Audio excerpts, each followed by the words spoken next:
Assalamualaikum warahmatullahi wabarakatuh.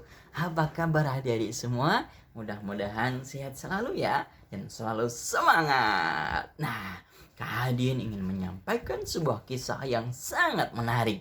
Kisah itu berjudul Petualangan si Aira. Ada yang tahu siapa Aira itu? Aira itu adalah salah satu makhluk Tuhan. Ia berbentuk cair. Ia biasanya turun dari dataran tinggi menuju ke dataran terendah. Ada yang tahu? Ya, ia adalah air. Aira ini teman-teman, suatu ketika ia bobo. Bobonya di mana? Di atas awan. Ia menunggu kapan hujan turun. Menunggu kapan ia waktunya turun. Kapan ya aku turun dari awan ini? Aku sudah tidak sabar ingin memberi manfaat kepada seluruh makhluk yang ada di bumi. Ya, tugas Aira adalah memberi manfaat kepada semua makhluk yang ada di bumi. Ketika terdengar suara petir yang menggelegar, Bentar lagi aku akan turun. Aira senang sekali memberi manfaat kepada semua makhluk. Adik-adik suka kan? Senang kan kalau memberi manfaat kepada teman-teman? Ya, sama juga dengan Aira. Aira turun dari awan itu. Teman-temannya juga turun. Ada yang turun di atas sawah, di atas genteng, di atas jalan. Dan si Aira ini turun di atas hutan yang sangat lebat. Alhamdulillah, aku turun di hutan yang lebat. Aku memberi manfaat kepada pohon-pohon yang rindang ini, pohon-pohon yang besar-besar. Tapi tak dinyana ada segerombolan orang yang tidak bertanggung jawab. Mereka membawa mesin pemotong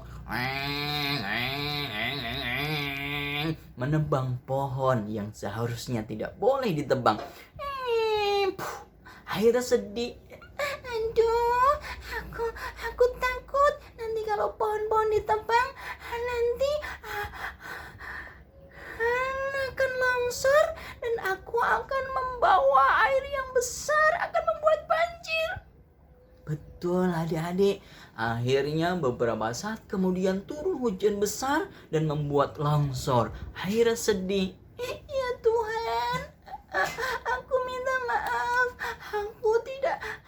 Aku tidak memberi manfaat tapi memberi bahaya kepada orang karena akibat penebangan pohon yang sembarangan itu. Akhirnya kemudian berjalan terus sampailah ia di sebuah sungai yang besar, sebuah danau. Ia bertemu dengan teman-teman yang lain, air-air yang lain dari sawah, dari tempat-tempat lain bermuara di danau itu. Tapi ketika berjalan terus ke sungai-sungai, ada anak dan orang-orang lain melempar sampah ke dalam sungai itu. Aduh, ada sampah. Gimana nih? Aduh, jadi bau. Yang tadinya segar airnya jadi bau. Lama-kelamaan karena banyak sampahnya, air itu menjadi bau dan menjadi bibit penyakit. Banyak apa adik-adik? Jentik-jentik nyamuk membuat penyakit, membuat sakit orang-orang di sekitar. Dan kalau ada air, ada hujan lebat, bisa membuat banjir. Akhirnya si Aira berdoa minta ampun kepada Allah dan ia berharap, Ya Tuhan, ampuni aku. Tugasku harusnya memberi manfaat kepada semua makhluk, tapi karena manusia berbuat yang tidak baik, akhirnya aku juga menjadi penyebab. Aku juga ikut merusak alam ini. Ya Tuhan, berilah kesadaran kepada manusia agar mereka sadar tentang pentingnya alam semesta. Amin. wassalamualaikum warahmatullahi wabarakatuh.